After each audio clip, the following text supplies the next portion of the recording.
So this is a day 100 and... hold on, let me check. Yeah, so it's day 119 now. I've checked. Just having a quick look at the beans. They're not too bad. I'm going to pull one up now. Podded quite high up, which is good because we can get the combine underneath them. The pods are sort of, you know, up here like that. I don't know, we've got 1, 2, 3, 4, 5, 6, 7, 8, 9, 10, 11, 12, 13 pods on it. Not really any more flowers, so that's probably the most we're going to get. It's not unheard of to have nearly 30 or 40 pods, so that's probably a direct result of the drought that we've had this year. They've just not felt capable of being able to sort of produce more pods. And then also with all the poor weather we got after the drought, there's not been enough sunshine for them to keep making flowers and the bees to be out pollinating them and different things. So bees can't fly very well in the rain. It can knock them out the sky, and that's obviously why they've not done so well, because unless the flowers have been pollinated, they won't produce a pod. But because we've had plenty of rain, what is in the pods is, if I can open it, is actually quite big beans. So hopefully, you see that? Hopefully they still could yield a decent amount. They are quite a cheap crop to grow, and they do put a lot of nutrients back in the soil, which make the wheat crop after them do a bit better. So fingers crossed, and we'll see how we get on. It's been quite a busy day today at the sunflower maze.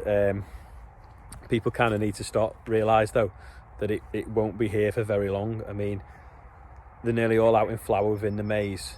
The NHS ones are a little bit behind, but give it sort of a week or so, and they could be, you know, over. The petals could be falling off the first to flower, so it won't look anywhere near as good. So if anyone was thinking about going to the maze, they need to do it in the next sort of 7 days.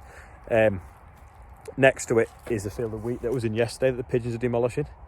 Luckily, because there's so much traffic coming up and down the track, it's scaring the pigeons away, so that helps, because they're not eating it. They're probably eating someone else's, or another field of mine somewhere else. But we are putting bangs out every morning, the rope ones that we'll burn.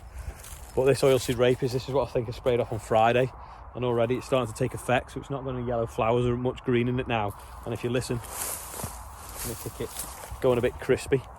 So hopefully another sort of week or 10 days we can get into this and get it harvested and get it in the shed, and then it's actually worth some money once it's in the shed, because until we get it in the shed, anything could happen to it. Hailstone, wind, rain, arson, you know, things like that. So not really been a lot of farming today. We've been getting the combine ready, changing the chopper blades round on the back so that they're sharp.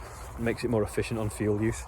If the blades are dull and we're chopping the straw, it uses a lot more fuel, so could potentially use like an extra 30-40 pounds worth of fuel an hour. So it definitely makes sense to keep the blade sharp on it and new. So they have 2 edges on them, and we can run them one way and then turn them the other way and use the other edge. So I'll try and get a film of that in well, probably not today, probably tomorrow or something, and then you can see how that works.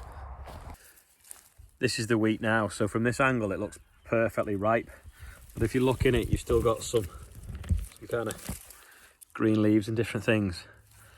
The heads will probably be ripening off now. You know, the seeds are formed, nice and orange. To be fair, you could probably get this through a combine at this stage, but we've got the oilseed rape to do, and we've got the barley to do first. It's going to be a strange year, because basically everything's going to be ready all at the same time, apart from the spring crops that will be a bit later. But all your winter crops, so the winter wheat, winter barley, oilseed rape, they'll literally probably be all ready next week if the weather stays how it has been for the last 2 days here. A lot of pressure then on to get things moving and get things in, but yields are going to be so light. The biomass of the crops, they're thin, they're not particularly thick. They should fly through combines, to be fair, and we should be able to rattle through. So this time next week there'll probably be a hell of a lot more interesting videos than there has been for the last week that we've been making. So I'll see you all tomorrow anyway, and if you've watched it till the end, click like, and then actually know that whether to bother or not.